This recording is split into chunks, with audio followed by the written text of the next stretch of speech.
Again, farmers march, what are their demands? Why is government blocking the roads? ठीक है जी। पिछले 2-3 दिन से आप देख रहे हैं किस तरीके से पंजाब हरियाणा बॉर्डर, खासकर शंभू बॉर्डर पर जो है बिल्कुल पुलिस और जो किसान हैं उनमें आपस में झड़प चल रही है। किसानों का कहना है कि जब आपने 3 कानून वापस लिए थे उस समय पर सरकार के द्वारा, खासकर प्रधानमंत्री जी के द्वारा यह बात कही गई थी कि जो एमएसपी है, मिनिमम सपोर्ट प्राइस, उसको लीगलाइज किया जाएगा। अच्छा, अब पॉइंट सिर्फ यहां पर लीगलाइज करने का नहीं है, मतलब डिमांड सिर्फ लीगलाइज करने की नहीं है एमएसपी को, कुछ और भी है। तो इसका थोड़ा सा एक फेयर एनालिसिस करेंगे, दोनों पॉइंट रखेंगे, पॉजिटिव्स भी नेगेटिव्स भी, थोड़ा सा इसको फेयरली समझने की कोशिश करते हैं, ठीक है, without any pre conceived notions. ठीक है, तो मैं उसका पॉजिटिव भी बताने की कोशिश करूंगा, नेगेटिव भी, then it's up to you to make your own opinion. देखो, एमएसपी कहा गया कि एक, मतलब इसको लीगल गारंटी दिया जाए, बनाया जाए। अब लीगल गारंटी क्यों बनाया जाए? क्योंकि लाइक प्राइसेस बहुत ज्यादा फ्लक्चुएट करते हैं। कई बार हम इस तरीके की बातें सुनते हैं कि भाई मान लो प्याज उगाने वाला किसान है, वो 5 रुपए मान लो किलो उसको प्याज का दाम मिल रहा है, पर मार्केट में जब हम जा रहे हैं तो 30 रुपए किलो, 40 रुपए किलो, 50 रुपए किलो प्याज मिल रहा है। तो बीच का जो मार्जिन है वो बहुत ज्यादा है। So it is very important कि सरकार जो है किसानों को सही दाम दे, क्योंकि one of the most unpredictable profession is agriculture. क्योंकि किसान बहुत ज्यादा मेहनत करता है, अपना कह लीजिए बहुत ज्यादा इन्वेस्टमेंट करता है, उसके बाद जाकर उसको पैसा मिलता है। अगर उसको अपनी लागत भी नहीं मिलेगी, लागत तो मिलनी ही चाहिए, उसको प्रॉफिट भी होना चाहिए, तभी वो अपने परिवार का पालन पोषण कर सकता है। So that is required. तो सरकार जो है इस अनसर्टेनिटी के माहौल में एग्रीकल्चर को प्रमोट करने के लिए, किसान को प्रमोट करने के लिए वो करे। But the counter logic here is कि ये जो दिया जाता है ये 22+1 क्रॉप पे दिया जाता है। ये 22 और 1 क्या है ये भी मैं बताऊंगा। मोटा मोटा भी ये समझिए कि 23 क्रॉप्स पे है। अब मान लो सरकार ये चाहती है कि गन्ने की खेती जो है डिस्करेज करी जाए, क्योंकि गन्ने की खेती मान लो वेस्टर्न यूपी में हो रही है, पंजाब हरियाणा में हो रही है, वहां पर पानी का जो लेवल है वो नीचे जाता जा रहा है, या पेडी कल्टीवेशन है, धान की खेती है, वो उसको डिस्करेज करना है। जब आप एमएसपी बढ़ाते हैं, जो कि हुआ रिसेंटली छत्तीसगढ़ में, ये देखा गया कि जो धान की खेती है, मतलब लाइक एरिया जो है, एरिया अंडर कल्टीवेशन, वो काफी ज्यादा बढ़ा पिछले कुछ सालों में, क्योंकि एमएसपी काफी ज्यादा बढ़ाई गई। अब उससे हो क्या रहा है? उससे 2 नुकसान हो रहे हैं, 2-3 नुकसान हो रहे हैं कि एक, जो पानी का लेवल है वो नीचे जाता जा रहा है। दूसरा क्या हो रहा है कि आप जो दूसरी क्रॉप्स उगानी चाहिए थी उसकी जगह राइस हो रहा है, तो राइस की अवेलेबिलिटी बढ़ गई, बाकी क्रॉप्स की अवेलेबिलिटी कम हो गई। तो बाकी जिसकी अवेलेबिलिटी कम हुई तो उसकी डिमांड है, अभी भी प्रोडक्शन कम हो रही है, तो उसके प्राइसेस बढ़ेंगे। तो 2, आपको राइस लग रहा है कि जी हाँ मेरे को पैसा मिल गया, बट एक आर्टिफिशियल स्कैर्सिटी क्रिएट हो गई। ठीक है, अब सरकार चाह रही है कि ऑयल सीड्स में लाया जाए किसानों को, बाकी क्रॉप्स में लाया जाए। तो ये जो है बहुत मुश्किल है कि एक पर्टिकुलर क्रॉप में अगर आप उसमें एमएसपी देंगे तो उसका कहीं ना कहीं डिसएडवांटेज बाकी क्रॉप्स में आता है। अब इसका भी काउंटर लॉजिक दिया जाता है कि सारी क्रॉप्स के लिए एमएसपी कर दिया जाए। Again very very bit impractical idea कि सारी क्रॉप्स पे बैठ के डिस्कशन हो, उस पे डाटा निकाला जाए कितना लागत है, और फिर जो है उसको अनाउंस किया जाए, फिर सरकार जो है उसको प्रोक्योर करे। That in itself becomes very बल्की और काफी ज्यादा खर्चा उसमें आएगा। अगेन फिर वो सब्सिडी वाला पार्ट आ गया, फिर अगेन जो है कहीं ना कहीं जो सरकार की इन्वॉल्वमेंट ज्यादा हो जाएगी, फिर अगेन उसमें लीकेजेस, करप्शन, वो सारी चीजें आपको देखने को मिलेंगी। ठीक है, तो ये पहले वाले पॉइंट का मैंने आपको एक दोनों व्यू पॉइंट बताने की कोशिश करी।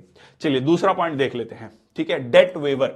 अब ये कहा गया कि implementation of Swaminathan commission recommendation to provide debt waivers, मतलब कि जो किसानों के कर्जे हैं वो माफ कर दिए जाए। अब उसमें भी जनरली ये देखा गया है, लाइक 2009 के जब इलेक्शंस हुए थे तब 60,000 करोड़ रुपया माफ किया गया। उसकी वजह से इन्फ्लेशन कई सालों तक जो है देखा गया कि इकोनॉमी में इन्फ्लेशन रहा, क्योंकि आपने उतना पैसा जब माफ कर दिया तो अब क्या हुआ कि बैंक्स की जो बैलेंस शीट थी एनपीए से वो बढ़े, फिर सरकार ने अलग से बोरोइंग लेकर वो पैसा दिया, तो अल्टीमेटली सरकार की बोरोइंग्स बढ़ी, सरकार का जो है खर्चा बढ़ा, फिस्कल डेफिसिट बढ़ा, उसकी वजह से इन्फ्लेशन बढ़ा। दूसरी चीज जो है, इससे क्या होता है, इससे अगेन रॉन्ग मैसेज आता है, और ज्यादातर बेनिफिट जो है बड़े किसानों को हुआ, ठीक है, लैंडलेस लेबरर्स इसमें नहीं आते हैं और इसमें छोटे किसानों को बहुत ज्यादा फायदा नहीं हुआ, ठीक है। तो ये इसका काउंटर पॉइंट है। इसका पॉजिटिव पॉइंट ये है कि हम आज भी फार्मर सोसाइटीज देखते हैं, बहुत बड़े लेवल पर फार्मर सोसाइटीज देखते हैं। तो अगर जो है किसानों की जान बचती है, उससे ऊपर कुछ भी नहीं है। तो ये इसके पॉजिटिव और नेगेटिव दोनों पॉइंट हैं। लैंड एक्विजिशन की बात करें, कंपनसेशन फॉर लैंड एक्विजिशन, अब इसमें यह कहा गया कि जब भी आप डेवलपमेंट प्रोजेक्ट, मान लो आप हाईवे को एक्सपैंड करने के लिए खेती की जमीन ले रहे हैं, एक्वायर कर रहे हैं, या एयरपोर्ट बनाने के लिए, या कोई भी डेवलपमेंट प्रोजेक्ट के लिए, तो उस समय पर जो है मार्केट जो भी सर्कल रेट होता है, कलेक्टरेट रेट बोलते हैं, उसका 4 गुना जो है किसानों को मिलना चाहिए। दूसरा, जो प्रोजेक्ट है उसमें हिस्सेदारी भी होनी चाहिए, मतलब लाइक रेजिडेंशियल प्रोजेक्ट है तो उसमें हिस्सेदारी होनी चाहिए। अगेन ये टू एन एक्सटेंट हो रहा है, बट थिंग इज के 4 गुना ही मिलना चाहिए। कलेक्टरेट रेट भी काफी ज्यादा है, तो वो क्या फाइनेंशियली वाइबल हो पाएगा वो प्रोजेक्ट या नहीं। मान लीजिए एक जगह पर किसान, मतलब जो खेत जो भी एक्वायर किए जा रहे हैं, उसका जो कलेक्टरेट रेट है उसका अगर 4 गुना मिलेगा, तो just think of the project की कॉस्ट, तो वो प्रोजेक्ट लग भी पाएगा या नहीं, ये अपने आप में क्वेश्चन मार्क हो जाएगा। मान लो आपने एयरपोर्ट बनाना है, तो लैंड की कॉस्ट एक्विजिशन, मतलब जो आप उस लैंड को एक्वायर कर रहे हैं उसकी कॉस्ट ऑफ एक्विजिशन ही अगर इतनी ज्यादा होगी, देन वो प्रोजेक्ट वायबल हो पाएगा या नहीं हो पाएगा, ठीक है जी। चलिए, नेक्स्ट है आपका वर्ल्ड ट्रेड ऑर्गेनाइजेशन से विड्रॉ कर लिया जाए। ये काफी कोट अनकोट काफी ज्यादा डिबेटेबल है, मतलब वर्ल्ड ट्रेड ऑर्गेनाइजेशन से ही हम बाहर आ जाए। वर्ल्ड ट्रेड ऑर्गेनाइजेशन जो कि पहले गैट हुआ करती थी, general agreement on trades and tariffs, एक 1995 में ये WTO बना, और WTO में हमने बहुत सारे समझौते कर रखे हैं, जिसमें हमने कहा है कि फ्री ट्रेड एक होना चाहिए दुनिया में। अब उस WTO के साथ जो हमारे समझौते हैं वो सिर्फ एग्रीकल्चर कमोडिटीज को लेकर नहीं है, उसमें हम सर्विसेज की भी बात करते हैं, मैन्युफैक्चर्ड गुड्स की भी बात करते हैं। और एक जब हम इंडिया को ग्रो करने की बात कर रहे हैं, हम कह रहे हैं कि मैन्युफैक्चरिंग ग्रो करेगी, हमारा एक्सपोर्ट्स ग्रो करेगा, उस समय पर हम WTO से बाहर आ जाएं, this would be a very very regressive step, ठीक है।